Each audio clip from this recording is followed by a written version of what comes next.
ሰላም ክቡራን ተኸታተልትና ሎሚ እውን ሓደ ጋሻ ሒዘ መፅእ ኣለኹ ጋሻይ ዳንኤል ብርሃነ እዩ ዳንኤል ብርሃነ መብዛሕትና ንፈልጦ ና ፖለቲካ ኣናሊስት ንሓጊ ምሁር መስራትን በዓል ዋናን ሆርን ኣፌርስ ሚድያ ጸሓፊ እዩ ዳንኤል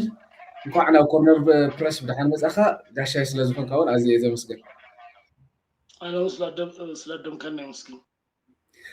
يغنيلي ناب ዝሓዝኩም ርእሰ ጉዳይ ናብ መጀመርያ ክኸይድ ከለኹ ሎሚ ንቐርፀሉ ዘለና መዓልቲ ሰነ 21 እዩ ሰነ 21 ድማ ቅድሚ 5 ዓመት ፍሉይ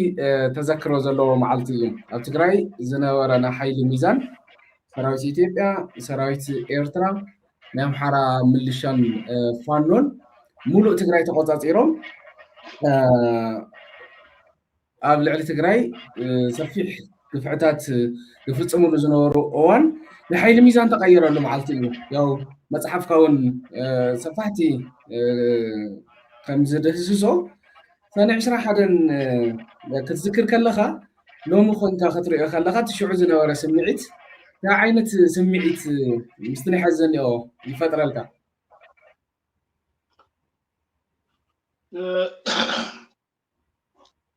أنا እንግዲህ ምንጻሩን ብዙ አድላይ አይመስለኒ ምክንያቱም ዝተፈላለዩ ምዕራፍ እዩ ዝተፈላለዩ ትርጉም ዘለዎ ዝተፈላለዩ ሽቶ ዝወቀ ነገር እዩ እቲ ሰናስ ይስራሃደ ናይ ወለዶታት ዝሃልፍ ዝነበረ ጅግንነት ትግራይ ሓድነት ትግራይ ሃቦን ህራርን ትግራይ ዝሓደሰ እዩ ንሃዋሩን ደሞ ከም ዝቅፅልም መርኣይ እዩ ገለገለ ሰባት ከም ዝሃስቡ ዝገርመካ መራሃቲ ህወሓት ወይ ደሞ ኣብ ህወሓት ፍሉይ እምነት ዘለዎም ተጋሩ ጥራሕ ዘይኮኑስ ካልኦት ኣብ ትግራይ ኣብ ህዝቢ ትግራይ ፅቡቅ ኣመለኻኽታ ዘይብሎም ሰባት ከይተረፉ ብሃባር ሼር ዝገብርዎ ገምጋምታ እዩ ናይ ህዝቢ ትግራይ ታሪክ ናይ ምስራሕ ዓቅሚ ዝብገስን ወይ ዝምንጭውን ፍልፍል አቅሚ ህዝቢ ትግራይ ህወሓት ከም ዝኾነ እዩ ኣብ ሰነ 21 ግን ውድብ ህወሓት ኣይኮነን እሱ ዘወቱ ኣብቲ ናይ መወዳእታ ሰለስተ ሰሙን ናብ ቅድሚ ወፍሪ ኣሉላ ዝተወሰኑ ኣካባታት ነይሮም ንሱ ንስሓ ትፈልጦ ካባይ ንላዕሊ ግን ሓፈሻዊ ምንቅስቃስ ቲዲኤፍ ወይ ደግሞ ቲዲኤፍ ኢልና ንፀዋዖ እምበር ቲዲኤፍ ዝበሃል ውዳበ ባዕሉ እኳ ኣይነበረን በቢቦታው ዝነበረ ዲሴንትራላይዝ ዝኾነ ዘይተማእኸለ ምንቅስቃስ መነሰይ ተጋሩ እዩ ዝነበረ ኣብኡ ነበር ኣብ ሚሊተሪ ኣብ ወታደራዊ ኮና ኣብ ፖለቲካዊ ኣብ ዝተፈላለዩ ነገር ስፔሻሊ ኣብ ወታደራዊ ልምዲ ዝነበረውን ጀነራላትን ኮሎኔላትን ነቲ ኣብ ምድላው ኣብ ምጥርናፍ ወይ ድማ ወታደራዊ መልክዕ ክህልዎ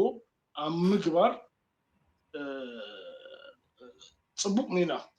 ፍሉይ ሚና ተፃዊቶም እዮም እቶም ስፔሻሊ እቶም 4 ጀነራላትን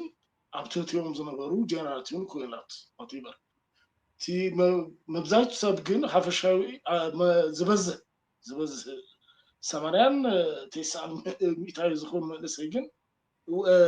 ተጋዳላይ ግን መንእሰይ ትግራይ እዩ ዝነበረ ብናይ ህወሓት ብወይን ወይ ድማ ብዝኾነ ዋህዮ ተጠርኒፉ ናይ ህወሓት ስልጠና ዘይረከበ ምናምን እዩ ብባዕሉ በግሶ ዝወፀ ማለት እዩ ቀፂሉ ድማ ኣብ ዝኾነ ምእኩል መሪህነት ተጠርኒፉ ዘይኮነስ ብባዕሉ ተበግሶ ብትግራዋይነት ስሜት ብሃርበኝነት ስሜት ናብኡ ብርኪ ዝበፅሐ እዩ ንሽተይ ዝተማዕከለ ነገር ነይሩ እንተይልና ኣብ መወዳእታ ሰለስተ ሰሙን ዝነበረ ነገር እዩ ማለት ኣብ መወዳእታ ሰለስተ ሰሙናት ከምኡ ነገራት ኣብ ዝነበሩ ኣኬባታት ግን ኢቭን ንሱ ኣኬባ ናይ ምምክዓል ማእከላይ ናይ ምግባር ሽትኡ ወይ ደሞ ትልሚ ገና ኣብ ትልሚ እናሃለወ እዩ እቲ ዓወት እቲ ናይ ሰነ 21 ዓወት ተበፂሑሉ ዝብል ገምጋም ዘለኒ ኣነ ስለዚህ ሙሉ በሙሉ ንዝኾነ ውድብ ሙሉ በሙሉ ናይ ህወሓት ዘይኮነ እና ሙሉ በሙሉ ናይዚ ወለዶ ዝኾነ ጀግንነት እዩ ፍጻመ እዩ ስለዚህ ቅድም ከም ዝበልክዎ ሰባት ህወሓት ይኩኑ ወይ ድማ ህዝቢ ትግራይ ጽቡቕ ኣመለካክታ ዘይብሎም ሰባት ከም ዝሃስብዎ ካብ ህወሓት ዝብገስን ካብ ህወሓት ዝፍልፈልን ምስ ህወሓት ዝመክክን ከም ዘይኮነ ናይ ትግራይ ዓቅሚ ወይ ጅግንነት ታሪክ ናይ ምስራሕ ዓቅሚ ዘርአየ መርአየ ዝኾነ መዓልቲ እውን ከይዲ እውን እዩ ዝብል ከምኡ ገይረ ዘርዮ ጥቡቅ ዳኒ ሕዚ ክተልዕል ከለኻ ማለት ቅድሚ እዚ 3 ሰሙን ኣቢሉ ቅድሚ ወፍሪ ኣሉላ ምጅማሩ ናብ ምምእኻል ሓደ ዓይነት ምእኹል ዝኾነ መሪሕነት ወይ ምእኹል ዝኾነ ትልሚሃሉ ዝብል ሓፈሻዊ ገምጋም ናይቲ ዝሓለፈ ዝነበረ 7 ኣዋርሕ ኣብ ከባቢ ቆላ ተንቤን ተገይሩ ነይሩ ኣብኡ TDF ዝበሃል ሽም ኣይተልዕሉ ዝብል ልክዕ ብናይ ደብረፅዮን ኣንፈት ተዋሂቡ በብብርኩ ዝነበረ ሰብ TDF ዝብል ስያሜስ መንግስቲ ትግራይ ኣይኸውን ሽቁልኩም ሰራዊት ትግራይ ጥራሕ በሉ ካብ ዝብል ዝነበረ እዩና ብድሕሪኡ ድሓር ኩሉ መንእሰይ ዝወፍር ዝነበረ በብግንባሩ በብኣሃድኡ ባዕሉን ስምዒት ትግራዋይነት ከምቲ ዝበልካዮን ካብኡ ብተወሳኺ ድማ እዚ ዕርዩ ብጣዕሚ ኮንሽስ ዝኾነ ናይ ብሄራዊነት ስምዒት ዝተረድኦ ተረዲእዎ ተቃሊሱ ብዛዕባ ናይቲ ክብሪ ብሄር ከልዕል እየ ዝብል ነይሩ መበል ካልኣይ ድማ ናይቶም ፀላእቲ ማለት ገና ዝኾነ ዕርዩ ርድኢቱ ገና ዝነበረ ወዲ 17 16 18 ዓመት ዝኾነን መንእሰይን ድማ ክትሪኦ ከለኻ ፀላእቲ ዝደፍእዎ ዝነበሩ ምክንያት ዘተኣኻኸቦ ነይሩ ድሓር ዝኾነ ኣብ መንጎ ሰነን ኣብ መንጎ መስከረምን ዘሎ መስከረም ዝኾነ ግን ህወሓት መሪሕዎ እዩ ዝብለና ያው ሕዚ እዚ ነዋግዐሉ ዘለና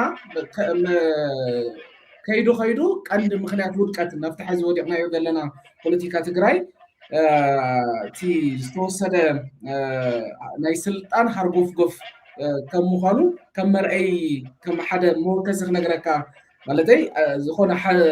ሓበሬታ እውን ገይረ ኢለ እዮ ኣብዚ ትብሎ ካይድና ናብ ዝቐፅል ነጥቢ ክኸይድ ምንም እኮ ማለት አሁን ናይኦም በለፅ ዋና ነገር ኣይኮነን ህዚ ብዝብል እኮ እዩ ተባሂሉ እምበር ተሃንድዶም እኮ ናብ ሚድያ ወፂኦምስ ኣብ ምንም ዓይነት ጃም ዘይነበሮም ንባዕሎም ጥራሕ ዝሃድሙ ዝነበሩ ኣብ ፆታዊ ርክብ ዝነበሩ ሰባት ተጋዳላይ ገለ ተጋዳላይ ገሊት እናበሉ ብሬድዮ ድሓር ድማ ቴሌቪዥን ድሓር ድማ እዚ ትንጌሮምስ ኣብ ሆቴላት ማለት ንሱ ፀገማ ይነበሮም ኣብ ዝኾነ እዋን ይፍጠር እዩ ምንም ድሕሪኮ ወራር ጥልያን ኣርበኛ ዝበለ በሙሉ ኣርበኛ ዝነበረ ይመስለካሉ ፍርቂው እኮ ብሃሶት እዩ ሃሶት ምስክር እዩ እዚ هذه عب هموش تكيلودي زين نبأ الزوجو دقون نصوم تدمي بعد كالكوليت نتغير كايو عبتي وان زي نبرو سبات يوم سو تواصل سو بعد كل سبب فلتوس كما حجر فلت كاس تعطور بتواصل نسو دقون عبتي وان يوزب لك طبيعا مسوصه زخونه سب نامصص مسلسته مسحموشته مسكر مصيو ناب ኃይለ ሥላሴ ይቀርብ አራብ ዚ ቦታ ክንደይ ጥልያን ገዲለ ያም ይብል ምስክርለካ ናይ በዓሉ ገለገላ ታሪክ ይዛረቡ ኃይለ ሥላሴ ደግሞ ኑ ከግምግም ንሱ በዓሉ ኃይለ ሥላሴ በዓሉ ይመረህ አይነበረን አብት ቦታ ንሱ በዓሉ አውሮፓ ይዝ ነበር በቃ ለደብረጽዮን በዓሉ ከኃይለ ሥላሴ ይግበር ከኃይለ ሥላሴ ደግሞ ታይደል ይመስለካ ነባሉ መሸፈን ይደል ስለዚህ አብት ግንባር ዘይነበሩ ሰባት ናይ ሃርበኝነት ገምጋሚን ማዕረግ አዳሊን ኮይኑ ባይ ዘ ወይ ንአብ ትገሊ ዝመርሁ ዝነበሩ ሰባት በዓሎም ኮራፕት አይነበሩም ያልናበልኩ አይሆንኩ نيروم مالت قال شو كيتكس إلى ينبر عبت مالت نشمو ناي وتدري معرق زلوهم نقرقين منم عينت يقالوا زي نبرو كم سيفيل بقى تعقلهم زنبرو سبات أكانوا تدري مرينت كون غيرهم بعضهم بقات منتاي ወይ ማሐዙዩ ናይ ቀደም ማሐዛዩ ወይ ዘመድዩ ወይ ዝሆነ ነገር ከቡና በሉ ማለት ነው ግን እቲ ዝገረድ ድማ ናይዚ ማዕረግ አዳሊ ሰርቲፊኬት ወሃቢ ዝሆነ አቤት ጽፈት ወሃት ዝነበር ኃይሊ ምንም አይነት ጃማ አይነበረው እንግዲህ ምናልባሽ ጌታቸው እዩ ምክንያቱም በቴሌቪዥን ወጽኻስ ምዝራ ማለት ሪስክ አለው አነ ቢያንስ በዘመናዊ ቴክኖሎጂ ስለዝፈልጦ ንምንታዩ ኣብዚ ቦታዎች ዛራራ ምብላይ ከቪዲዮ ሎኬሽን ምግማት ይካል ቦታ ማለት ከደጋጋም ተሎ አበይ ከባቢ ከምዝሆኑ ምግማት አይከብድ ማለት በጌታቸው ጥራከት ፈልጦ ትክልካ ግን ቶም ካሜራማናትስ ክንደይ ርቀት ይዮም ከጓዙ ፍሩ ማለት ናሮ ዳውን ይግበር ይጸብብዩት ቦታ ሶ ሪስክ አለው እንተ ተታይዞም ድማ ከገደው እዩ ምንም አብቲ ዋን ዘይዛረብ ዝነበረ ዓለም ገብረው ሀድን ጌታቸውን መጀመሪያ ተረኪው ወታደራት በዘይ ምራት ዝትኩሱ አቡ ይዝሆን ስለዚህ ንሱ ዝሆነ ነገር ገይረክ በለፈን እዩ ካሊሰብ ግን ዓለም ገብረው ሀድ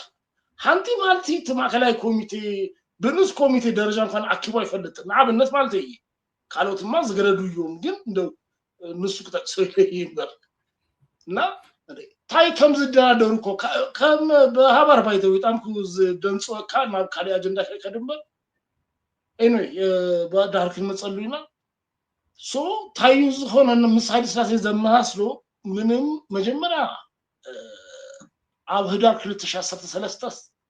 ምንም ኃይሊ ከይተዳለወ ንምታይ መስለከ ባዶ ኤድናኮ እቲ ሁሉ ነገር ተፈጸመ እዚ በወያናይ ዲሞክራሲ ዘይተጠርነፈ መንሰይ እንታ ታዓቲቁ ከበልአና እዩ ስለዚህ በሽግ ወያኔ በነበር ኃይሊን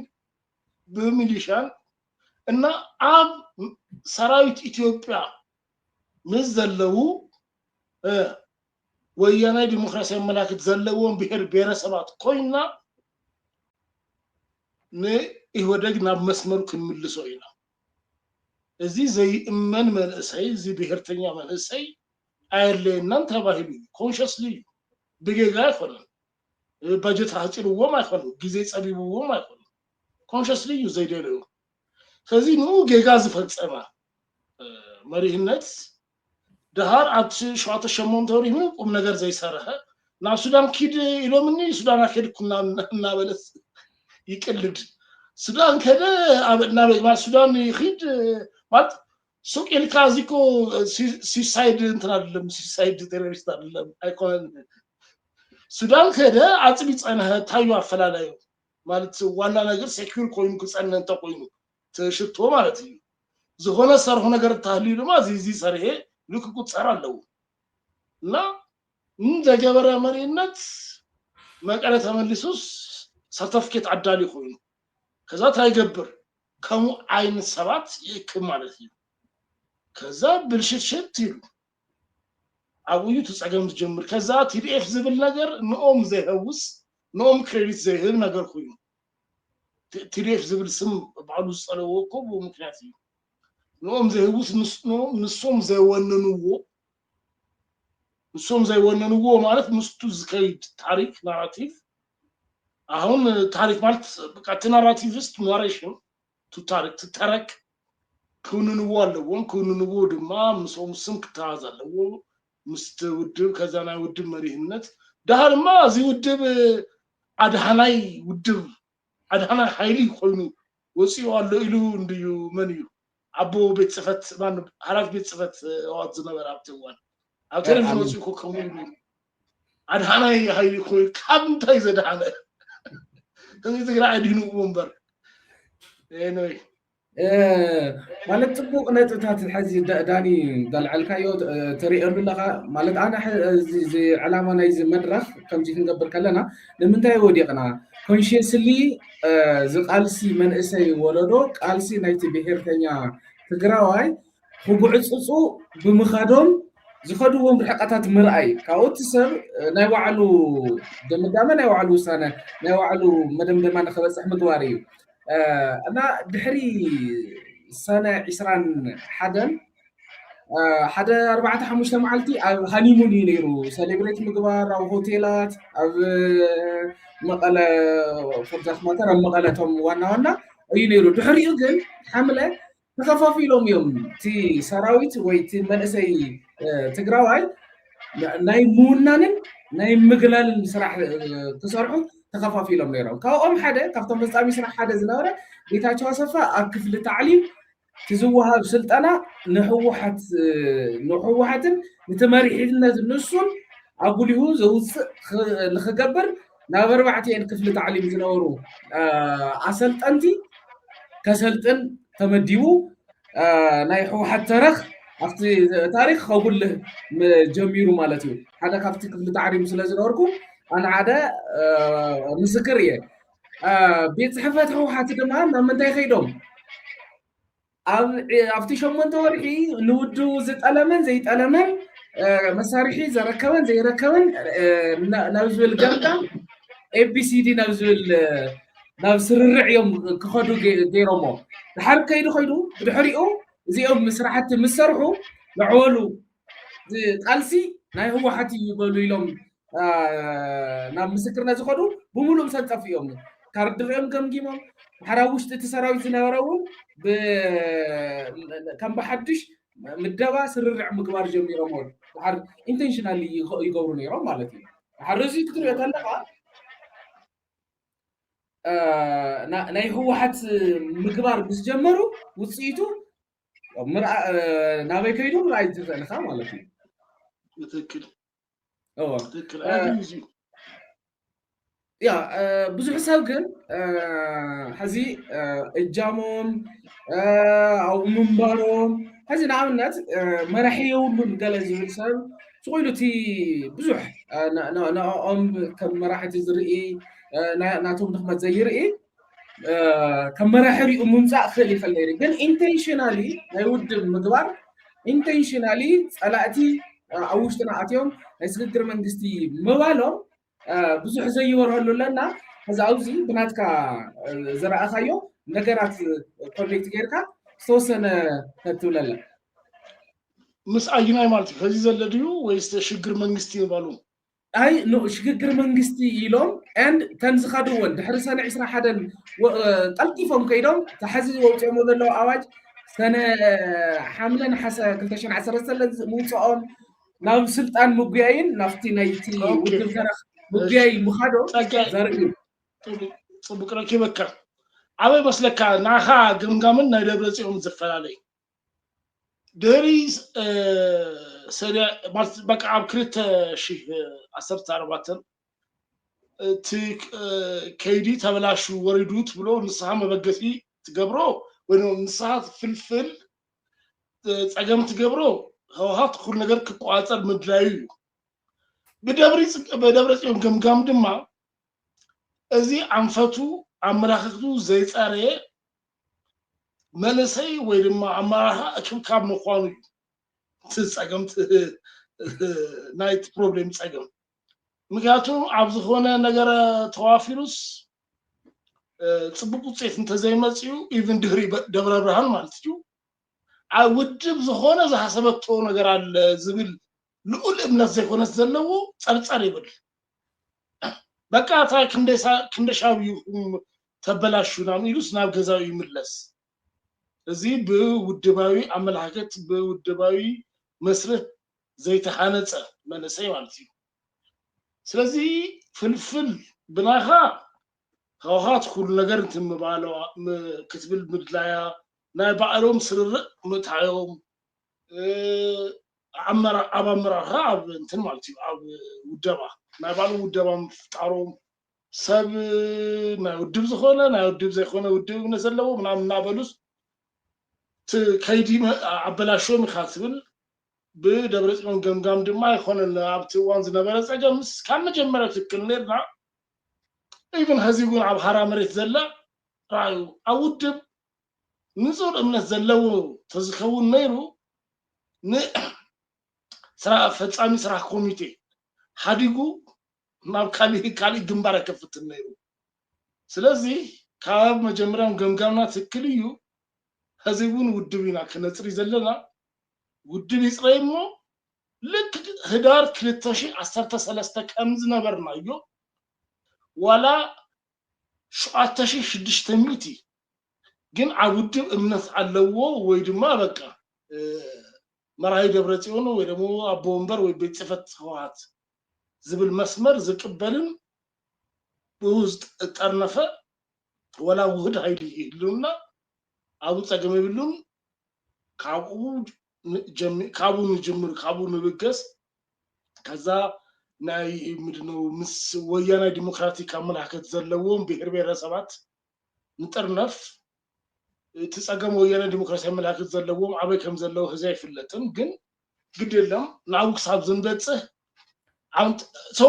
ካልኩሌሽንስ ከምዚ እዩ ማለት ሂስካኒ ታቆንካ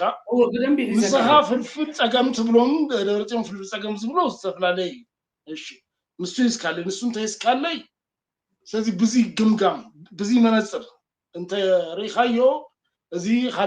ዝሓለፈ ሓደ ዓመት ናይ ምጽራይ ከይዲምበር ናይ ምብታን አይነበረን ናሃ ምብታን እዩ ምክንያቱም ፍልፍል አወት ሰኔ እስራ ሀደ ና ሁሉ አቅሚት ህዝብ ትግራይ ምትካብዩ ይካኻታም ንሶም ድማ የለን ሰኔ እስራ ሀደውን ናይ ብዙሆነ መንገድ ናይ ውጽኢት መሬትነት ህወሓት እዩ ድህሪው ዝሆነ ደንቀፍቀፍ እንተ አጋጥሙና እንኳ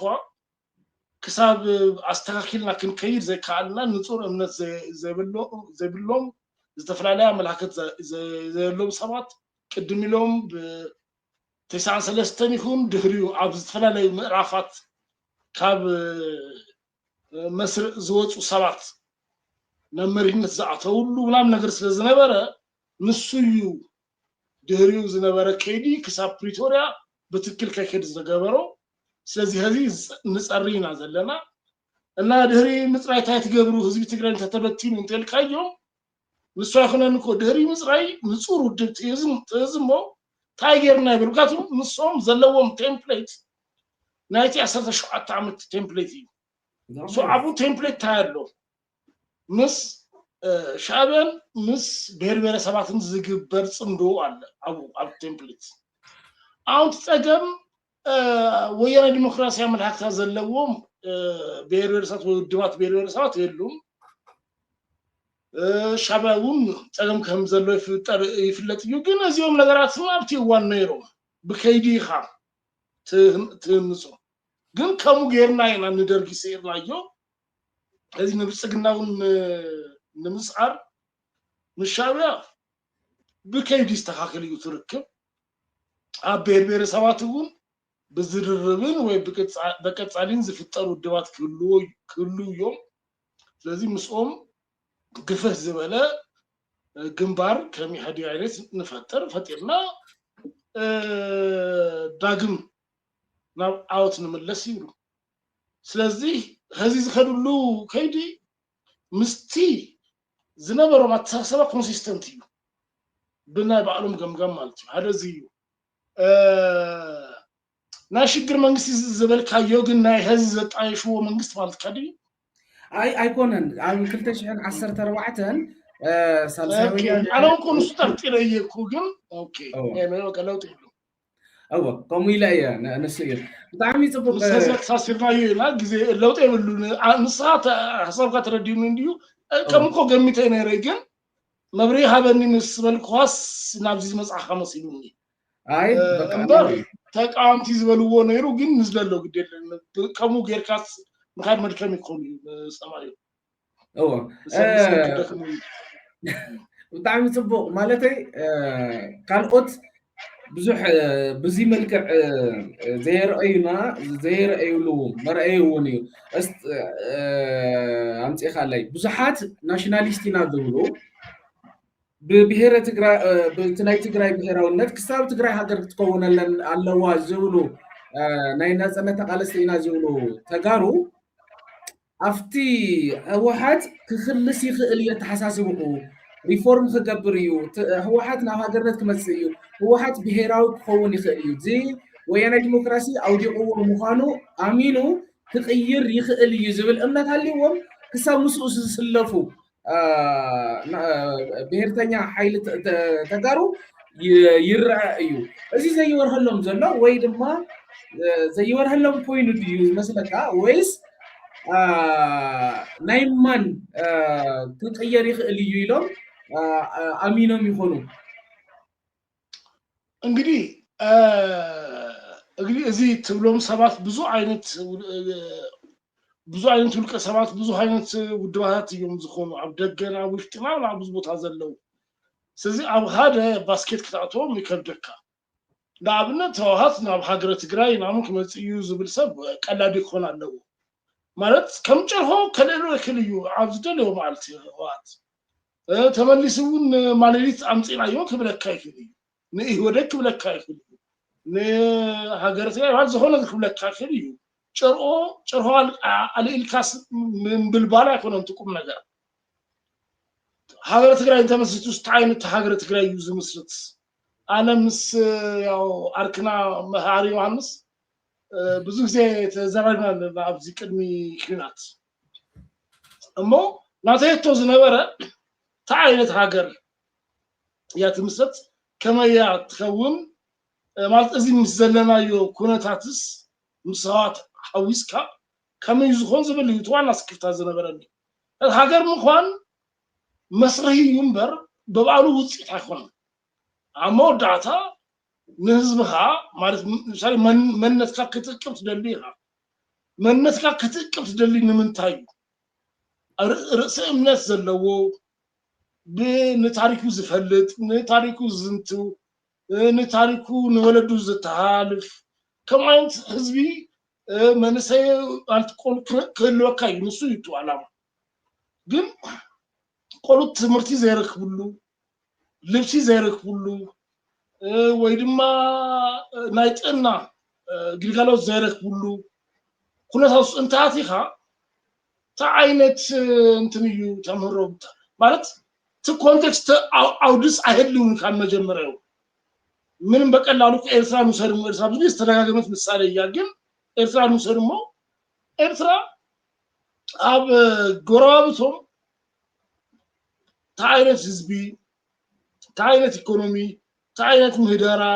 አጠቃላይ ዓለም አውስካ ከም ዘለውና ምን ፍልጠት ይብሎም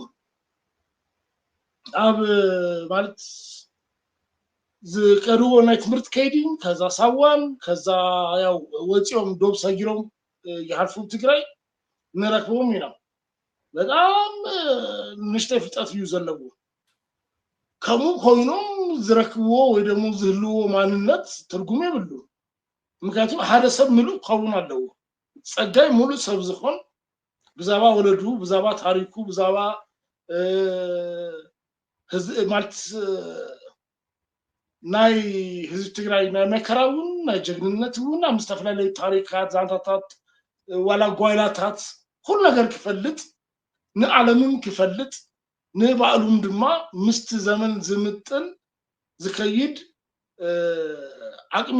ናይ ችሎታ ፍልጠት ክህልዎ ማለት ሙሉ ሰብ ክኾን እዩ እምበር ተዘይ ኮይኑ ናይ ታሪክ ናፈጠፍን ተኮን ናይ ትግራይ ታሪክ አይጠፍን ባይደወ ገለገለ ሰባት ለምሳሌ ንኣብነት ቋንቋና ከተፈናም ዝብሉ ሰባት አለው አይኮነን ናትና ቋንቋ ታክብለካ ናይ ጋፋት ናይ ናምን ማለት እዚ ሓደ ዛረቡ ሰብ ዘይብሉ ቋንቋ ማለት እዩ አይጠፈን ማለት አብሪካ ድቅመጥ እዩ ኣብዚ ዘመናዊ ዘመን ታሪክ ትግራይ ድማ ዋላ ሁላትና እንተ ሀዲግናዮ እንኳን ዓለም ንባዕሉ ክብልስ ይፈልጦ እዩ ምክንያቱም ምስትካሊ ታሪክ ናይ ግብፂ ታሪክ ጽሒፍካስ ናይ ቤዛንታይን ጽሒፍካ ናይ ሮም ናይ ግሪክ ጽሒፍካ ናይ ፐርሺያ ጽሒፍካስ ናይ ግድና ታሪክ አክሱም ድህሪዩ ዝነበሩ ታሪካት ኢቭን እስራኤል ናይ ባላ ታሪክ ጽሕፍስ ብዛዕባ ትግራይ ከተልልያ ማለት ወራ ንናንተ አዲግናዮስ ሱቂሉ አይጠፍን ስለዚህ ሱቂሉስ ከም ሙዚየም አይኮንና በቃ ምሹ ሙዚየም ከሆነ አይኮንም ትደዩ ሰብ ዝነብረሉ ክኾን እዩ ስለዚ ሰብ ዝነብረሉ ክኾን ተኮይኑ ከመዩ ዝኾኑ እምበር ስለዚ ህወሓት ሃገረ ትግራይ ዝብል ጭሮን ተቃሊሉ ታይን ሃገር እዩ ህወሓት ክምስስ መጀመሪያ ናይ እማኑ እዩ ዶ ቀጽሉ ድማ ሙዚየም ድዩ ክሰርህ ቤት ማዕሰርቲ ድዩ ወይስ ታዩ ማለት ሽምኮ ኺድካ ኮ አበይ ክብለካ ኣብ ዝኾነ ቤት ማዕሰርቲ ኮ ኺድካ ሸራተን ወይ ሂልተን ዝብል ኮ ስም ክትልጥፍ ተከሊኻ ናብ ዝኾነ ቤት ማዕሰርቲ ድማ ኺድካ ናብ ዝኾነ አብይ ትልቅ ሆቴል ወይ ሎጅ ኺድካ ቤት ማዕሰርቲ ዝብል ክትልጥፍ ተከሊኻ ግን ትኩነታታ አይትቀይሩ ትሎጅ ምሳሌ ፕላኔት ሆቴል ኣብ ደጋፍ ቤት ማዕሰርቲ ኢልካ አንተ ለጢፍካ ሰብ ግን ካቱ እዩ ክዝናለ ክምቾ ናብ ታይዛ ታቲ ዘለ ከርቸሌ ያው ናው ድማ ኬድካ ፕላኔት ኢልካ ስለ ዝለጠፍካ ሰብ ካቱ እዩ ማለት አይሆነን አውሽቲ ዘለው ከወጽ እዩ ስለዚህ ትሽም ሀገረ ትግራይ ከምልጣፋ አይሆነን አውሽቲ ታይኻይስ ካለት መጽ ቤት ማዕሰርቲ እዩ ወይስ እንትን እዩ እዚ በሃደ ነቅምጦሞ ቀጽልና ግን በእንግዲህ ናይ ትግራይ ማለት ዘለ ፖለቲካ ዳኮቶማይዝ ዝኾኑ እዩ ኣብ ክልተ ተገይሩ እዚ ወይ እዚ ዝብል ህወሓት ህማቅ እዩ ኢልና ብልጽግና መድሃናይ እዩ ክንብል አይከል ምክንያቱም መንግስቲ ፌደራል ኣብ ትግራይ ስርዓት ናይ ምቅያር እጃም ክጫወት ይኽእል እዩ አቡ ኮንስትራክቲቭ ሮል ሓናጻይ ሚና ክጫወት ይኽእል እዩ ዝብል እምነት ካበይ ዝብገስ እዩ ኑ ዝኾን አቅሚ አበይ ዘጥራሩ አቅሚ ካብ ኩሉ ላሊ ናአመለካከታት ጽሬት ይብሉ ናምካ ጽሬት ከም ዘይብሉ ካበይ ካትፈልጥ ካብ ኢትዮጵያ ቴሌቪዥን ካትፈልጥ ህውስዋስ እዩ ጦይ ነገር ዛረባለ ጦይ ነገር ዘይዛረባለ ከዛ እዚ ይኩን አንዴ ታዲያኮ በ2013 ኣብ ኢትዮጵያ ዝነበረ ሰራዊት ኢትዮጵያ በሙሉ ጸላይ ህዝብ ትግራይ ነሩ ዶ አይነበረን ማለት ዱል ካምረኪብ ካትፈልጥ ትኮን ዋላ ፖሊስ ነው ዋላ ወታደር ገለገለ በቃ ከም ስራዩ ዝኸደ ምንም እንትን ዝብሎ ነገር ይብሉ ማለት ምንም ዝተፈለየ ፖለቲካል አም ዘይግደሽ ወይ ናይ ሃይማኖት ሰብዩ ወይ በቃ ሱቅ ማባሉ ናብራ ዝነብር ሰብ ወይ ስራሕ ሲኢሉ ከም ስራሕ ዕድል ዝኣቶ እዩ هو ግን አትዩም ናይ እንትን ይብሉ ነበር ናይ ትኩነታት ናይ ፖለቲካ ኩነታት ናይ ምክተል ዝንባለ ዘይብሉ ሰብ ብዙ ማስናሉ እንዲዮም ቻለንጅ ዝብሉ ናይ ፖለቲካ ነገር አብካሊ ነገር ዘተኩሩ ከዛ ከም ስራሕ ግን ተመደቡሉ ስራሕ ጥራት ሰብ ወላ ሚዲያ ኮ ጋዜጠኛ ኮይኑ ኣብ እንታይ ክብለካ ኣብ ትግራይ ቴሌቪዥን ጋዜጠኛ ኮይኑ ካብቲ ዝሰራ ስራሕ ወጻይ ስፖርት ጥራት ዝካተል ሰብ አለ ማለት ሰብኩ ብዙ አይነት እዩ ሁሉ ሰብ ናይ ፖለቲካ ይካተል እሞ ካወጻይ ግን ትዝተረፈ በአሉስ ዝተመረዘ ካብ ሰበስልጣናት በሚዲያ በሶሻል ሚዲያ በመንግስታዊ ሚዲያ በውልቃዊ ሚዲያ ዝፋኖ ዝነበረ ቶክሲክ ፕሮፓጋንዳ እዩ هذه ተዛሃይሉ እዩ ግን ህውስዋስ እዩ ዘለ ና ተዋና ነገር ታይክለካ ደለይ ኣብቲ እዋኑ ህድህድ ሰራዊት አባል ሰራዊት ኢትዮጵያ ምስ ናይ ጸላይ ህዝብ ትግራይ ኮይና አይኮነን ትኩረታት አውዳይ ኩነታትስ ነፃ እርምጃ ዝፈቅድ እዩ ዝነበረ ስለዚህ ናይ ባዕሉ ዲሲፕሊን ዘለዎ ወይ ድማ አዛዚኡ ናይ ቀረብ አዛዚኡ ዲሲፕሊን ዝኾነ እንተ ኮይኑ በስርዓት ስርዓት ማለት ሚሽን ጥራይ ፍጽም ወይ አዛዚ ልቅ እንተ ኮይኑ ወይ ንባዕሉ ዝኾነ እንተ አመላከት ዘለዎ እንተ ኮይኑ ወይ ምስፋኖ ዝተሃወሰ እንተ ኮይኑ ካቱን ፋኖ እንት ይፍለጥ እዩ ካንፈት ይፍለጥ እዩ ከመጀመሪያው ማለት ምንም عليها شفافو يوم مستعخخو كالي دما تمكلاكياكو اتليست ያለው ንዝሆነ ህጋዊ መንግስት አዋፊሩኒስ ህጋዊ ስራ ክፍጽም ዝንቀሳቀስ ኃይል ይዝብል እንተናለው ታዩ ንባልኻ ዘለካ ግምት ማለት هذا ناي جبر عكابي ناي جبر ناي منجست قرط زكب سب نبعركو كم شفتاي ايقوصن ግን ኣብታ አጋጣሚ ግን ክሰርቅ ይኽእል እዩ ካብ መጀመሪያው ግን ንበዓሉ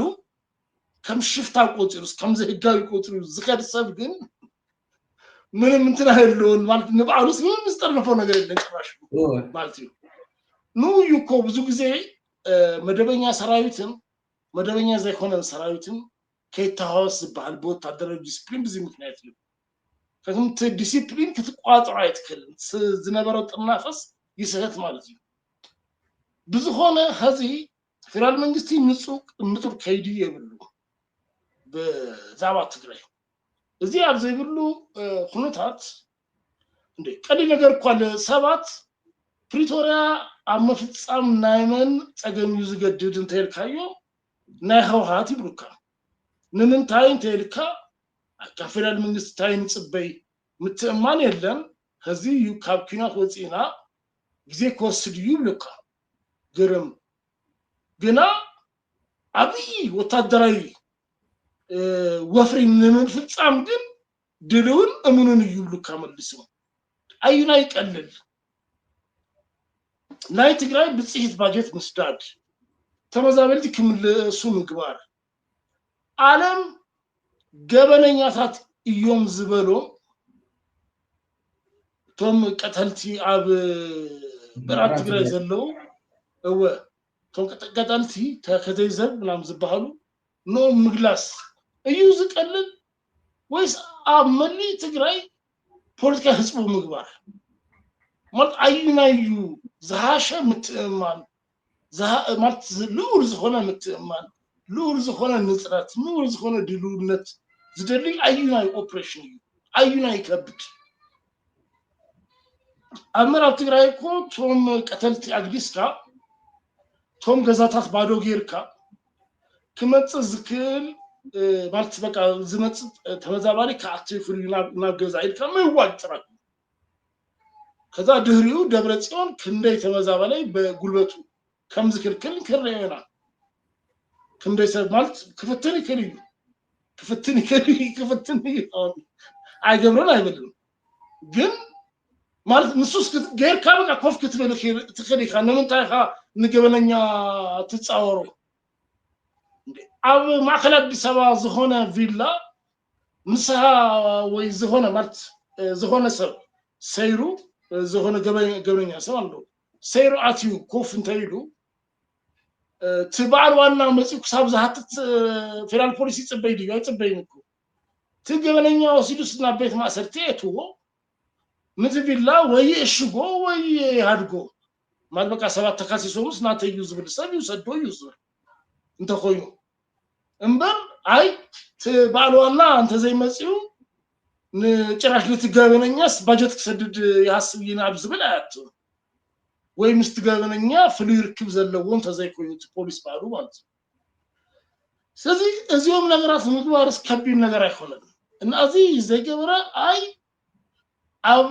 መቀለስ ሰርጂካል ኦፕሬሽን ገይሩ ንመንዩ ካመን መንክብለካን ኣብነት ንአብርሃም ተከስተ ካብ ሃለቃ ጸጋይ ፈልዩ መንዩ ዝፈልይ ከአበይ ይፈልጥዎ هذه ኣብ ቀረባ እንኳን ኣብ ኢትዮጵያ ቴሌቪዥን ንዓለም ገብረሃድ ሃዊሶ ቀይህ ኤክስ ገይሮ መይሩ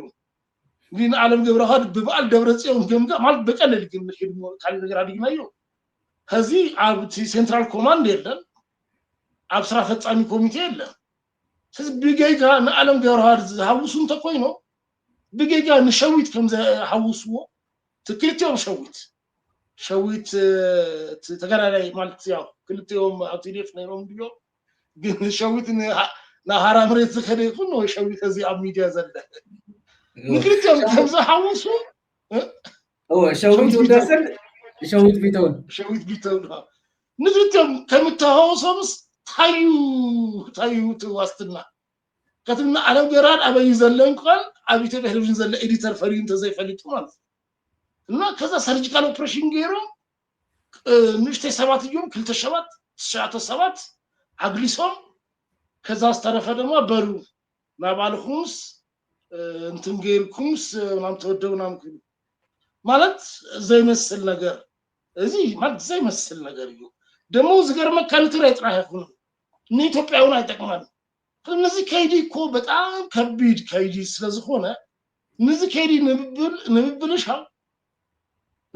ብለካ ዘለኹስ እንደው ብቅንዕና ፍራን መንግስቲስ ብቅንዕና ናብቱ አንፈት ተዋፊሩ ማለት እዩ ኑ ዘንቅፍ 50 ሰብ ካክል ይኽሪ ከዛ አብት መስመር ይጸነድዩ ወይስ አት ተንኪፈ ይሉ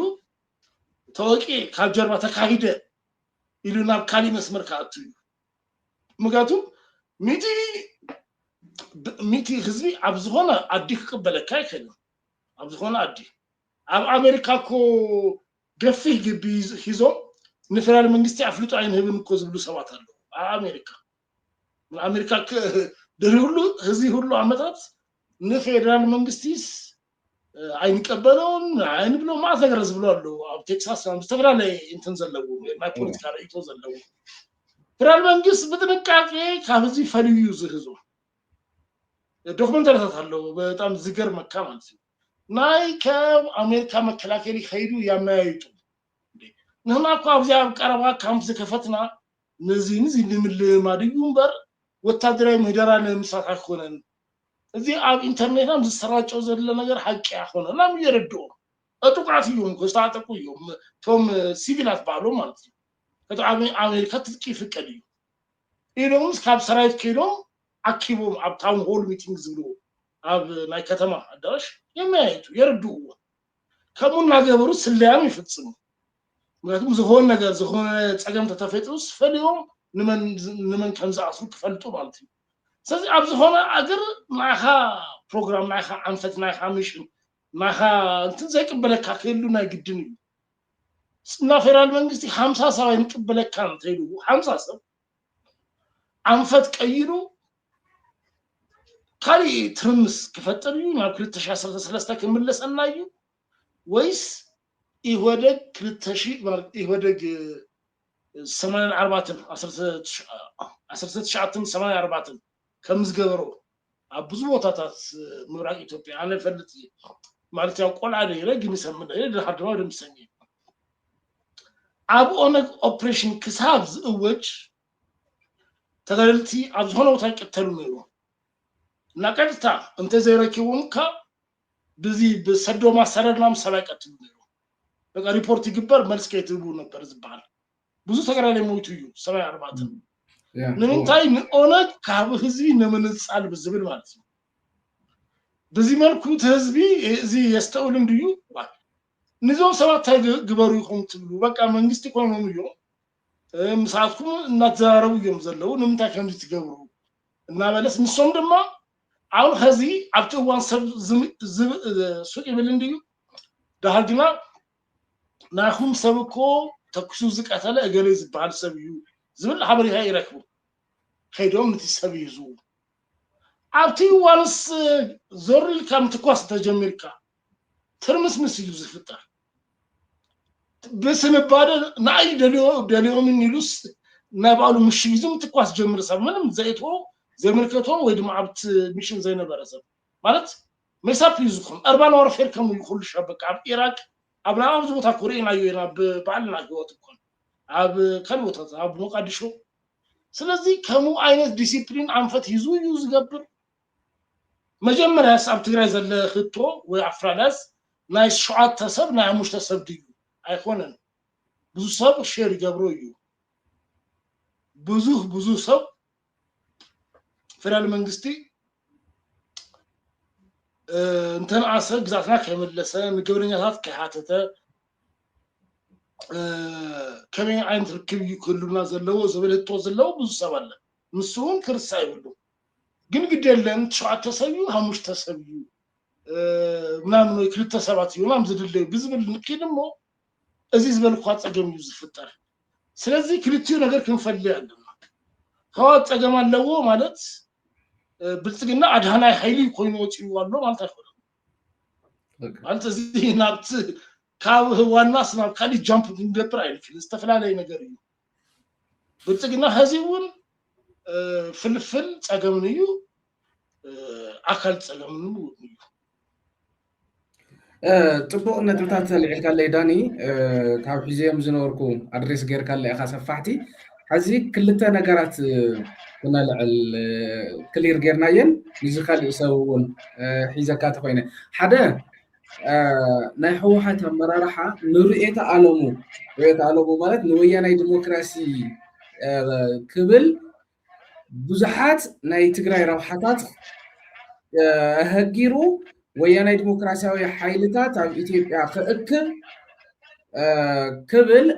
ናይ ትግራይ ረብሓን ግዛኣትን هجيرو ናብቲ ሕዚ ዘኒአናዮ ብርኪ ኣብፅሕና እዩ ዝብል ድምዳመ ክንሕዝ ንኽእል ዶ هو ሓንቲ ጽብቕቲ ካልእ ወያና ዲሞክራሲ ጥራሕ ኣይኮነን ንውድባዊ ረብሓ ኩሉ ውድባዊ ረብሓ أو ويانا ديمقراطية يا ማለት ኣብ ሪዮት ዓለም ተቸኪሉ ምናምን ጥርህም አይኮነም ትሪዮት ዓለም እኮ ሀዲዎ እኮ هذه كو راس ويانا ديمقراطي كو ጭርሆ ጥራሕ እዩ ትትስቶ አፈልጥዎን ናይ መንዩ ናይ ትሮስኪሊ ናይ ደንጹፍ እዩ ዝፈልጥዎ ዘሎ ሰባት ምን ዝፈልጥዎ ነገር የለን መለስ ካብ ኮሙኒዝም ወይ ደግሞ ካብ ከይዲ ሶሻሊዝም ናብ ናጻ ዕዳጋ ናብ ካፒታሊዝም ኮስዶም ደሊዩስ እናበረዘ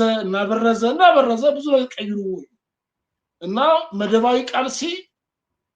አሳልፋ ሃይዲ ማርነት ሀድነት ናይ ማርነት ሀድነት ምናምን ካብ ዝብሉ ቃላት ማርነት በዓሉ ንሱስ ኣብ አብዮታዊ ዲሞክራሲ ካቶ ይፈልዩ ስታሊን አቡ ነገራት ጻፈዋል ስለዚህ ወያኔ ዲሞክራሲ ውድባዊ ረብሓ ይልካ ተቀምጦ ትክክል ቀደም ውድባዊ ረብሓ ማለት ስልጣን ምኽባር زياو كور بريزيدنت كور جزعنا تبع الكام منبر and هافتين ريسورس إنه يتعدي نموقع واحد نختكم مالتي هو زغل إيتنتوي كيدو كينات تجراي كم تي عنتو سنة إسرا حد زولنا يوزنا استفدت أما نايتي بهرتنيا ولدو زفت صمو جيجننا زي كونس بريتوريا أيوة ديكو بريتوريا زود قالو مخنياتات صفحة مخنياتات كله يوم وتدراوي دبلوماسياوي بوليتيكاوي جهات and توانا حتاتي بوليتيكاوي مريكنات كنغورو نخيلينا حرب بريتوريا جن كم حنتي ناي تجراي مرقاقعن ناب داقم هنساتن ناب ريكفري نا ريكونستراكشن مسقاقري كتكون تخيل اللعد اللي يرؤيو حرب بريتوريا جن أنا حيزا كاتخوينة بخلتي بفيدرال منجستي سحوت نا شلاليلو مخادو كم أول ناي هو حتقول كم تزبهالو ودواو روحا نودم نا حدا قال نتودم زولوا وينهم نا حدا قاي اتوم سلازخونه كفصام زي تدلي ايو زل مدمدما كحزرو تخليخا طبعا بالكلتي ومس اب طلا يصاوت نيرو اب حاجرن اب حزبين طلا يصاوت نيرو بلصغنا هواتم اب هديد كيدي ولا اب تزينا كوديتا نغيتاچو كوديتا بلصغناون تاي كمس كسبلو يكالكوليت يغبر زنبر امبر ابت كسابنا موداتا فصامه بريتوريا تايسو اي تگدشلو ወይ ታይ ሳቤን ክሎ ያ ተገደሽ ምክንያቱም ምስ ሻቢያ ከረቁ ዮም መዝነት ክፍጽሙ ዮም ዝብል ግምት አይነበረውም አብይ ናይ ብልጽግና ሚስ ካልኩሌሽን ይሳያ ምስ ሻቢያስ ከመን መዝና ክፍጽሙ ዮም ይዱ ስለዛ ሐሰበ ዋላ ጌታቸው ሰዓረ ደብረጽዮን ሰዓረ ኃይልዩ ዝበታተን ስለዚህ ንአና ከቀለና ይፎክሰና እዩ ዝብል ስልሂት እዩ ዝነበሩ امبر كاب انت نعسى مالتي كاب سنه كلتشي 16 جميرو فيرال منغستي بدن يفلط ነው ማልቀድሚው ዝብሎ ሱቅና ኢንተለጀንስ ሀብረታ ከሎን ልዩ ግን በግልጽ ምስ ደብረጽዮን ምስ ወዲ ወረደ ላም ተዘራረቡ ግን ጌታቸው ናት ናይ ጥሪ 14 አኬባ ዝተገበረ 2017 ድዩ ቅድሚ ሸሞንተር ሸዓተር ጀሚሩ ምስ ገለገለ ሰባት ማለት ካብ ደብረጽዮን ጀሚርካ ሰባት ፌደራል መንግስት ተዘራሪቦም እዚ ከይዲ ፌደራል መንግስት አይድግፎም እዚ ናይ ሰላም ከይዲ ዘፈርስ እዩ በዚህ መልኩ ቀጥሉ ዝብል ምጹ መልሲ አይተዋህቡም ዝተዋህቡ መልሲ ዘተዓበ እዩ ዝነበረ ወዱ እሞ እዩ በቃ ምሳዓረ ክንቅጽሪና ዝብል ቀልዲ ማለት ከዛ እንደ ደብረጽዮን ሞንጆሪኖን በቃ ግርም በፌደራል መንግስት ተቋሙን ተዘገጢሙና ጌታቸው ሳይከብደና ንሎም ቶም ኮርን ልሊኮር አኪቦም ናባሮን ወፍሪ ቀጥሎ ናብነት ይምሱ ተቀሰለው ሰይታይቱ ለከደለየ ብልጽግናን ህዋትን ጠላ ይጫወት ነሩን በት ናይ ሰላም ከይዲ ናት ዋና ሚስ ካልኩሌሽን ድማ ምሻባ ከምዚ አይነት መዝና ከፈጥሩ ዮም ዝብል ኤክስፔክቴሽን አይነበሩም ፌደራል መንግስት አብይ ጌጋ ፈጽሞ ካሊ ድማ ፌደራል መንግስቲ ኃይልን ተተካፊሉስ ከቀለልና እዩ ዝብል ገምጋም ነይሩዎ ማለት ነይሩዎ ነው እዋ ኃይልን ተተካፊሉ ከቀለካም ድዩ ግን ምን ያክል ከሀፈር አለው ከቀለካስ ተቆጥሪ ተወደባ ናብ ክንደክ ወዳለው ዝብል ግን ንጽራት አይነበረው ሶ ክንደክ ኮናለው 30,000 ሸካ 20,000 ሸካ 10,000 ሸካ ማለት ትፈልጣለህ ምክንያቱም አብዝፈልጦ ሜዳ አብዝፈልጦ ጎቦ እና ልምዲ ዘለዎ መሪህነት ዘሐዘ ኃይሊ እንተደሉ እንተዋሃደ ማለት እዩ እና ደግሞ ምስ ህዝቢ ደግሞ ዘለካ ርክብ እንተዛ አማይሽካ ከከብደካ እዩ ስለዚህ ታይ አይነት ሁኔታቲና እንደሊ ታይ ኦፕቲማል ንብሎ ኦፕቲማል ሲቹዌሽን ታዩ አብዝል ፌደራል መንግስት ንጽረት አይነበሩ ህዋት ድማ ፌደራል መንግስት ይደክማሉ እሺ ተደክሙ አበኝ ተበጽዩ ይዝሸካ ማጥሽ ፌደራል መንግስት ኮላፕስ እንተገይሩ ካሊ ኃይሊ ኮስዶ ዩቱ ወንበር ወላ አመከላከያ ዘለ ጄኔራል ይኹን አብልጽግና ዘለ ዝሆነ ጉጅለ ይኹን ወላ ዝሆነ ኃይሊ ማለት ንስሐስ በካብ ካሉት በተፈለ ቅሩብ ዝገብረካ የለም አብ ደብረብርሃን ኮነን ዘለካ አብ መቀላይ ካዘለካሞ እንተ ሎሚ ፌደራል መንግስት ተወዲቁ አይደለም ምክንያቱም ንስሐ አይቀረብካ ግን ንስሐ ዝሆነ ስጉምቲን ሙሳድ ፌደራል መንግስት ክሳብ ዝለክም ሱቂና ንጽናህ ዝብል ካልኩሌሽን አለው እሺ ክሳብ ማዝ ታይ ክሳብ ዝከውን ማለት ታዩ አይዲያል ዝብልዎ ኦፕቲማል ዝብልዎ ሲቹዌሽን ታይ አዝፈጠራሉ እዋንዩ ማለት ታይፉን ጽበዩ አይፈልጥዎ ስለዚህ ንጽረት አብዘይብሉ ገምጋም እና አብት ከድማ ጠላ ይጻውት ነሮም ዝብልዩ ዘለዲ ግብገ ጥቦ ነዚያ ያው ለትናይ ጸገመለን ለትናይ ጌታቸው ዝነበረ ጊዜያዊ ምሕዳር ሰለስተ አካላት ይቃለስዎ ነሮም ህወሓት ካብ ውሽጢ ብልጽግና ያው በደገ እንድሕር ንምክፍፋል እንድሕር ተከፋፊሎም ዝኾነ ይረክብ የዝብል ስሑት ስልሕት ከይዱ and external ድማ ሻዕብያ ክነቅለሉ ትናይ ህወሓት ናይ ሞንጆሪኖ ናይ ደብረጽዮንን ይገብር ነይሩ ድሓር ካብ ማእከል ግን ስሑት ጠላዕ ዕሪ ተወልዐ አነ ብልጽግና ይመስለኒ ህዝቢ ዝተበለ ህዝቢ ኢትዮጵያ ህዝቢ ትግራይ እዩ በዋናነት ህዝቢ ትግራይ ድከተ ደመው ብልጽግና ህወሓትን ናባሩ ካልኩሌሽን ሎሚውን ዝጻወቱ ማለት ከዚውን እኮ ተሳበን ህዝቢ ይዝህምሶ እምበር ኣብዚ ኩናት ክልአልዩ ኩናት ተላኢሉ ኣብ ትግራይ ህዝቢ መቀጠናዊ ሳበን ክልወዩ ማለት ክንደ ኢንቨስተር ከም ዝሃድሙ ወይ ድማ ቆይስ ከደንጉ ከም ዝብል ሐስቡ ኣብ ትግራይ ጥራይ ይሆናል ኢትዮጵያ ባሉ ባልካሊ አብትካቢስ ኢንቨስትመንት ዘለዎ ያ ሱዳን እንኳን ህዝብ ባዕላውን ሰላም ይብላ ነበር አብትካቢ ይጽልዋ ዘሎ አብት ማለት ሀፈሻዊ ግምጋም ማለት ነው ትላልቅ ኢንቨስትመንታት ትላልቅ ትከራት አለው ዓለም ከምዚህ አይነት ነገራት እክቡ ሶ አብት ቀጠና ዘሎ ካስና እዚ ድምር ንሽተ ፋብሪካ ለምስራት እንተቆይኑ ጥቃድ ሰባት ሰርሆ ጥቃድ ሰባውን ማዕቢ አይላዓለን ዝብል እምነት እንታልዩ ካማለት ይሁንበር ድሪክ ልተሺ عسرت ሸሞንተ ቃብ ቀረባ አዲስ አበባ ሁሉ ምስራብ እምነት ይብሉን ብዙ ኢንቨስተር እና አቃቂ ኮሪደር ጥራህ በመከላከያ ሰራዊት ስለዘህሉ አብታ ኮሪደር ጥራህ ይሰራ ሞ ተዋና ህዝብዩ ብልጽግና አይ ተመለከት ብሎ ትግል ካምና ተበግስከ መስለካ አይ አማአዝስ ታክገብር ይከርነሩ ሜቢ ኮ አሁን ከም ዝነበረው ትስሚት አሁነሉ ወይ ድማ ማለት ካፕት ዝነበረው ዝገበሩዎ ነገር ትክክል አይመጸን ኢላምበር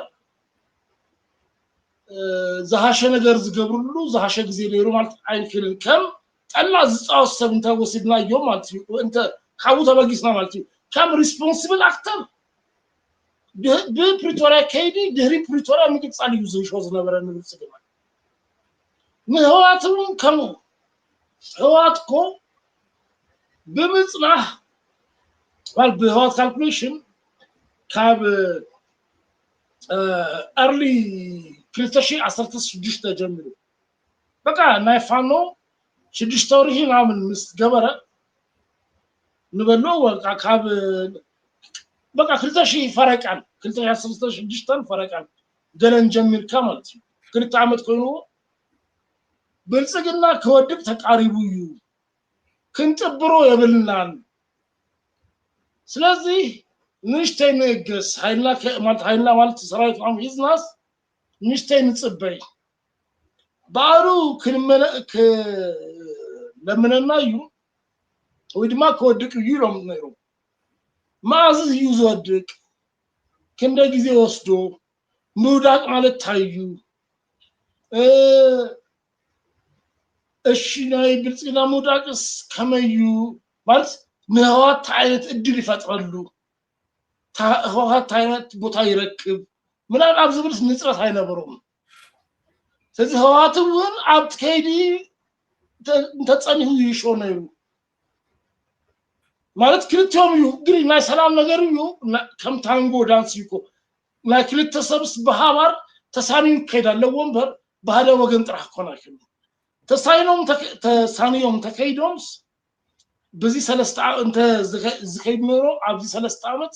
ብልጽግና ህዋትን በጣም ተጠናክሮም ተወጹ ነው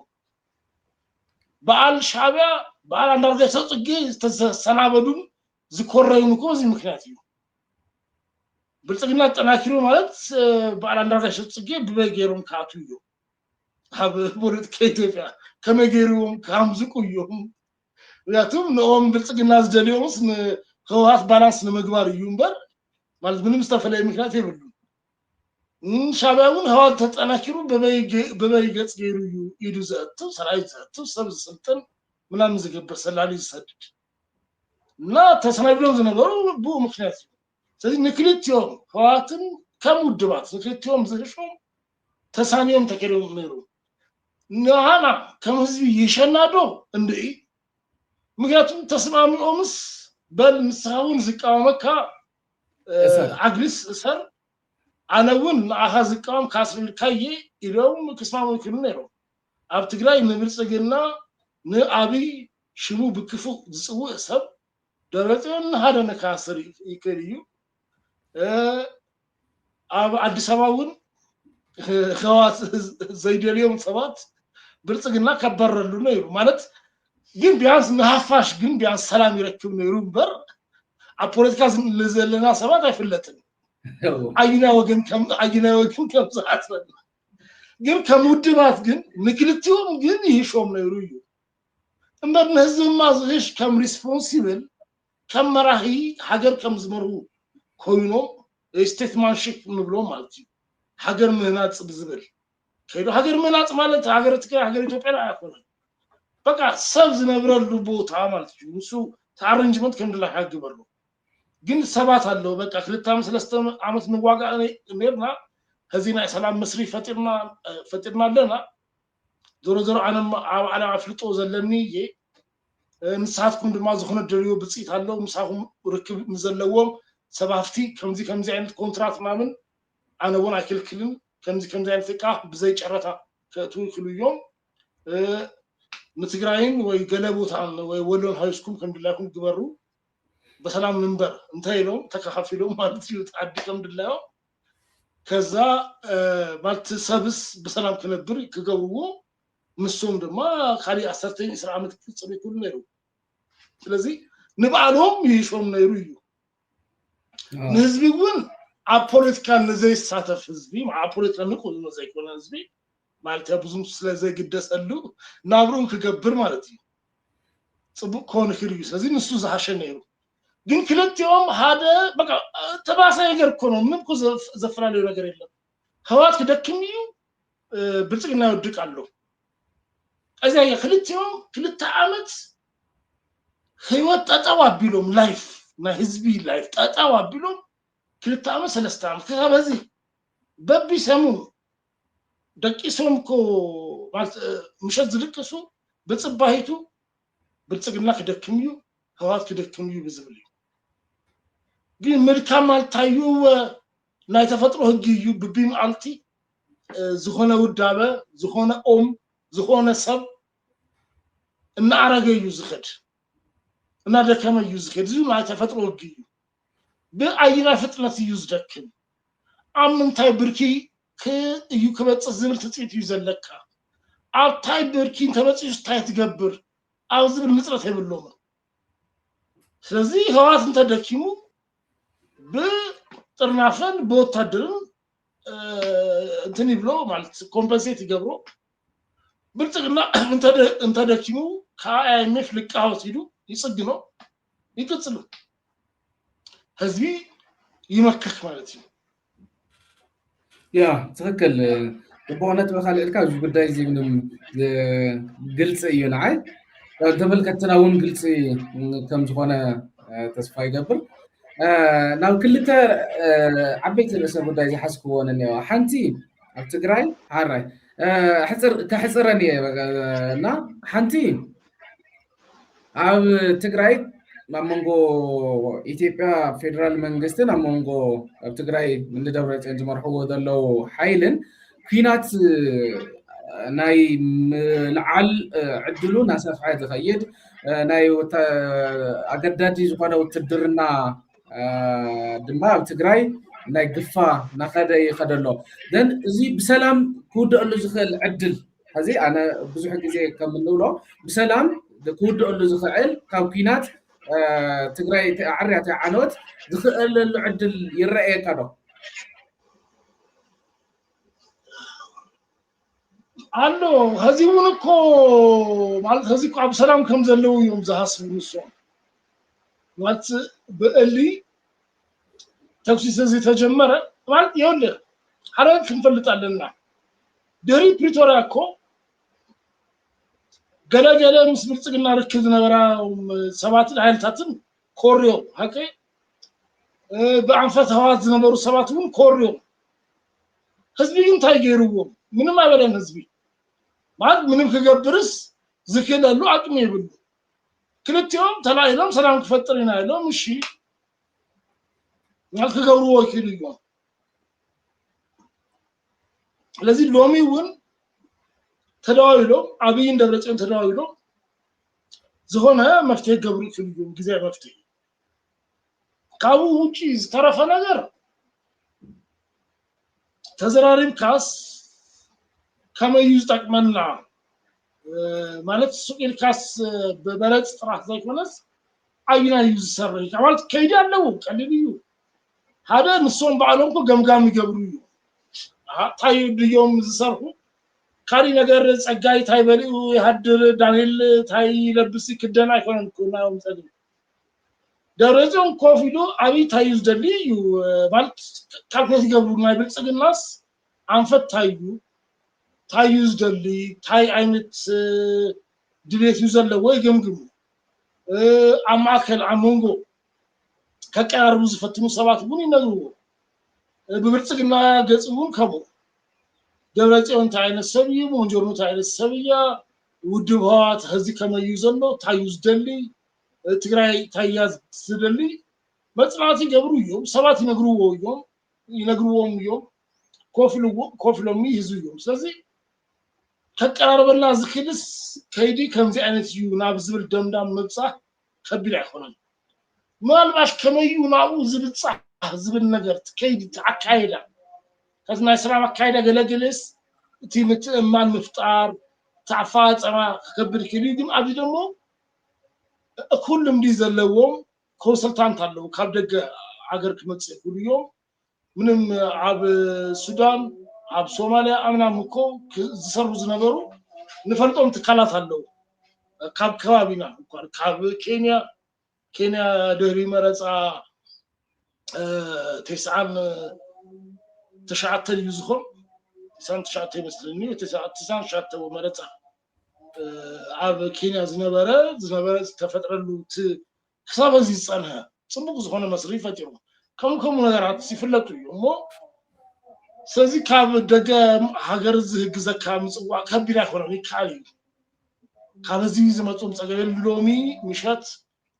ተዳውሎም ገብሩ ወኪሉ እሱ አይሆነ ጸገ ግን ከሙ ከታሰባ ለካ መጀመሪያ ለአት ታስባ ለውጥ ይትከብር ለካ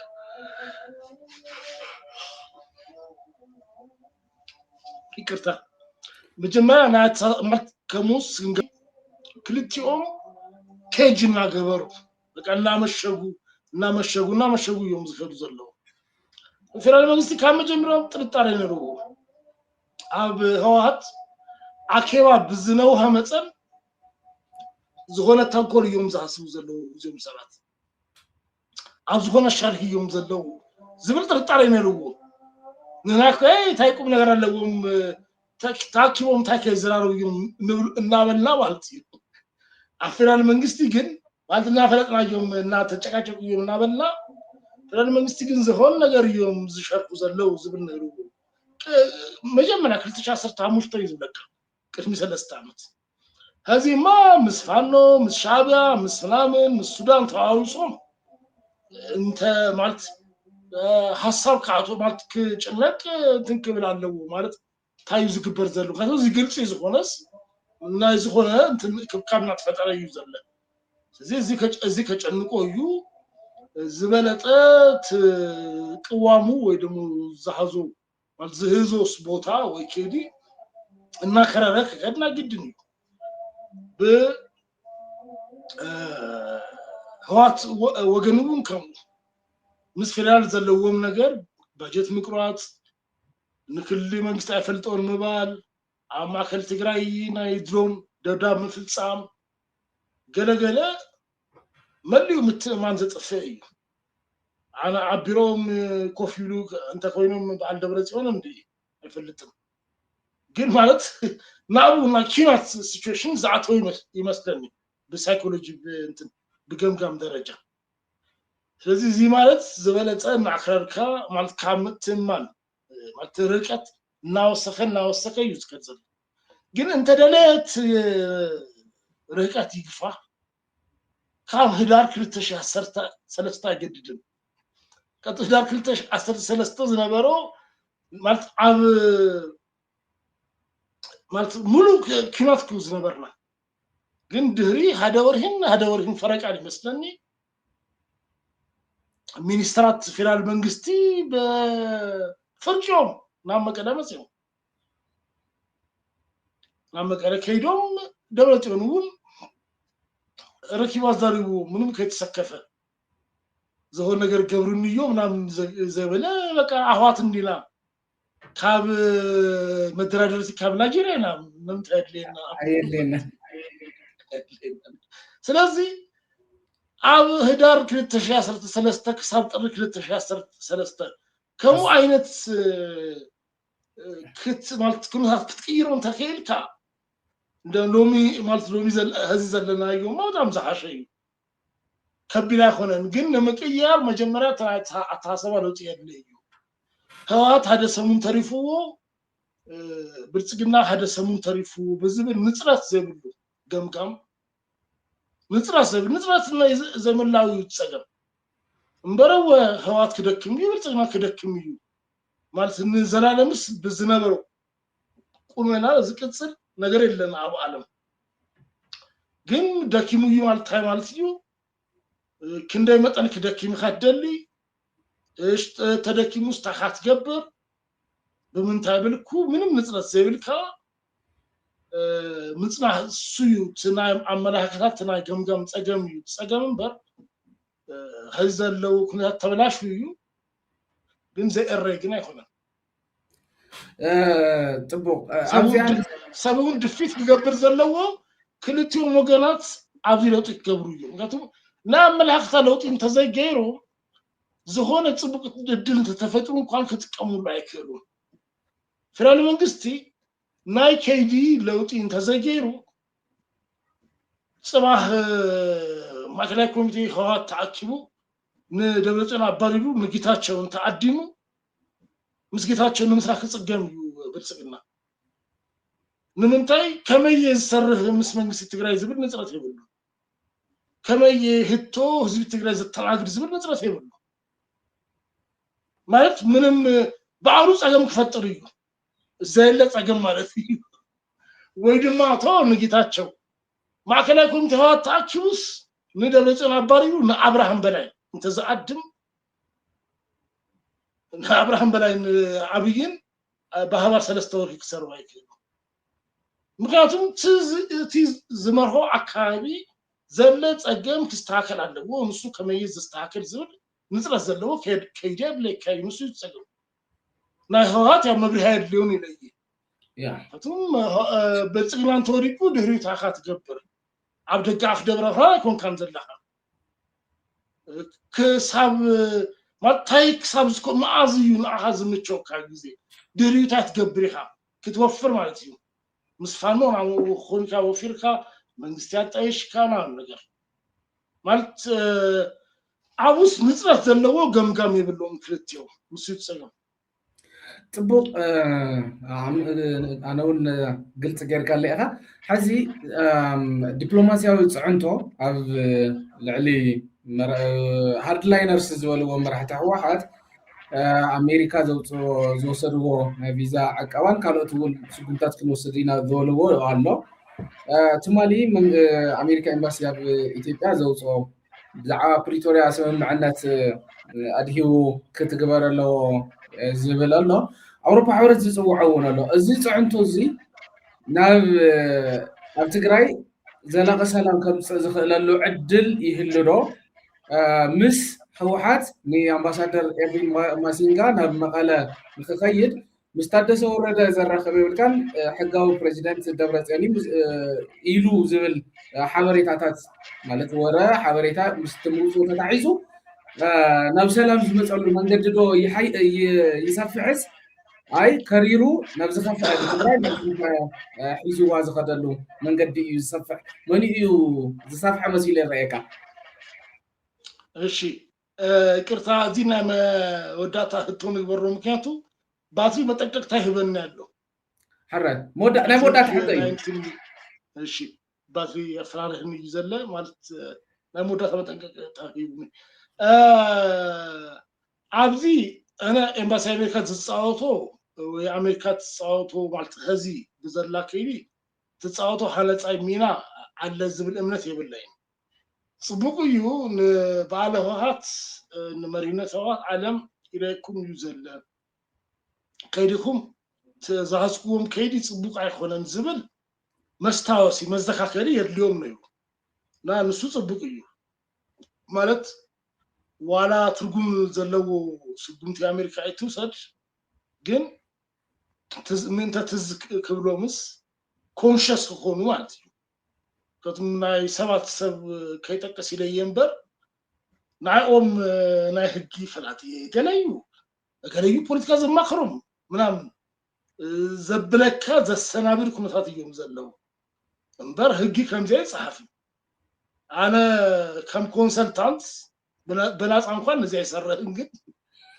كم كونسلتانت نشتين تكفلوا مني كابزي زهاشة جيري تصفوا لهم مثل ميري مالت عنفت تو الزواج جندو أنا هجيز له مالت بقى كم زين تبلكوا يأكل نا زيك على قبائل تزي هزل النعبنا هزي صحفوه جن صاحونا هون هزي زهازو أبدان ونا مالت عن ساي نزي መንግስቲ መጣያሾም ሰናብነ ህዝብ ብዙ ጸገም ዘለው ነገር አይሆንም በመሰረቱ ለቱ ፌደራል መንግስቲ ግን ዝሾሞ ፕሬዝዳንት የለም ፌደራል መንግስቲ ታደሰ ወረደ ብርብዳቤ ሾሞ ደብዳቤ ወዲ ወረደስ ተሾመሉ ና ህጊ ባይታውን የለም ፕሪቶሪያ ኮንዝ ብለካ ብስሩ ህጊ ኢትዮጵያ ወዲ ወረደ በአዩናዩ ተሸይሙ ከዚህ ብዝሰረ ህጊ ተሾመ ማሰዝ በፕሪቶሪያ ዘይምሻውም ጥራህ ዘይኮነስ አይ ፕሪቶሪያ ዝባል ነገር የለም ተይልካ እንኳን ወዲ ወረደ ብዝተሾመሉ ከይዲ ሰብክ ሽው ማይከል ማለት ተሾሙ ድዩ ወዲ ወረደ ፌደራል መንግስቲ ፕሬዝዳንት ሸይሙ ድዩ ንትግራይ ሾመንኩ ስለዚህ ባዶ ዩ ቫኪዩም ይዝነበ አሁን ቀደም መንግስት ያጣይሹ ከምዚልካ ትከራከር ትከቢያ ግን ቫኪዩም ክፍተት ተፈጥሩ ግን ለሃባር መንግስት ይደካት ምስረት ወይስ ካብስራ ወጻይ ዝሆነ ደሪው ሰባት አካኪብካ መንግስት ተጣይሽ ወሱት አቢጌጋ ብናተገምጋ ብዙሆነ ንዚህ እንኳን አብዚ እንኳን ትርጉም ዘለው ምይጥ ካቱ አይደለም ሱቂሉ ጮሆ ምናም ዘለው ብርጽግና ከምዚ ገሩ ምናምን እና ብርጽግና ዝተጸገው ተጋሩ ከዛ ቀጥሉ ሰራዊት ከምዚ ገሩ ልማት ጉጅለ በዚያቲው ብዙ ወርዱ ስለዚህ ተወንዘፈ መንግስትና ትትምታኔን ትድብዳሜን ከመይኸው አራኪብ ካዩ ማለት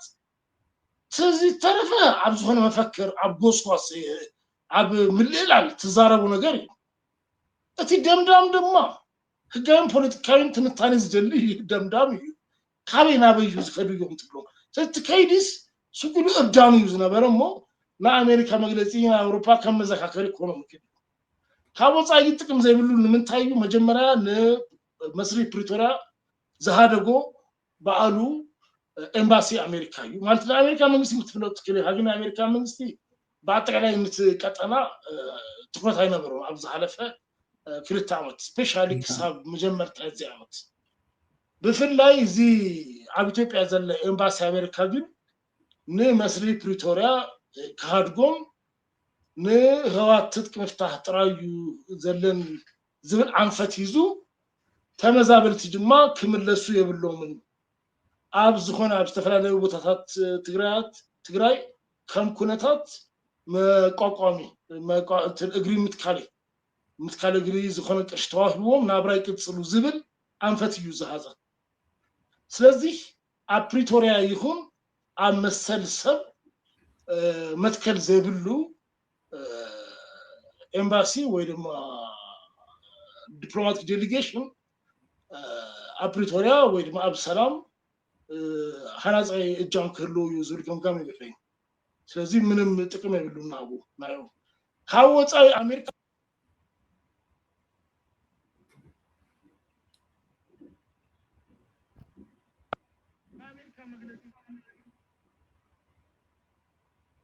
ዳን ድምጽ ካጣፊያካ